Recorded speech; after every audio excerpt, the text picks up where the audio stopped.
Hello everyone, good afternoon. Hoy, ako na explain mo ha. Kani among pagpa-online ticketing bitaw bisag kani bitaw dagko kay may gina-post nga kwarta. Dili ni amo ha, dili ni amo.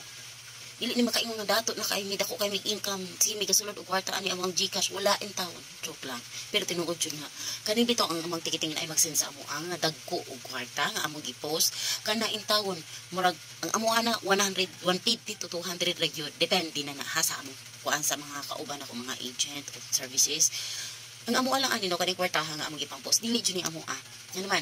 Kay kada bitaw ang among kuan gipasa sa mga client na mag-ticket, dili na mahatag sa amo ang inigbok kung wala ni ikabayad. Dili po na mo mabook ang ticket kung wala ang inyo ang payment.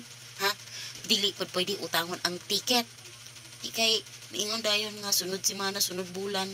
Dili man ako ang tag-iya sa barko ug sa airplane na pwede na to i-request nga utangon sa. Ha? Mga ako pasabot nga daan. Kay nasa magudag-ingon nga ayahay kay ko, kay dagko kayo kung mga pinopost. Nga, kasi kung dinahan mong butanaw sa kong GCash. Ang sulod rin ito, 50 pesos. Kaya kung na ako magpabook isa itaon, igo rin yun ipaload na ako para na ako i-reply sa akong mga client kung magpabook sila o mag-inquire sila. Ilisan ako pa magpakawala ko sa akong kuan mo. Sa ganyan, mangutang pamanggadi ko ikapaload. O maura po to guys, nag-brand out na pod. Doon ang ako ang cellphone is 41% na lang. So, mura to guys. Sabot na lang tadaan ha. Nga ang ticket dili pwede utangon. Huwag ka ng kwarta nga nakita nyo sa ako ang account o sa akong mga video post. Dili na ako ha. Dili ko dato.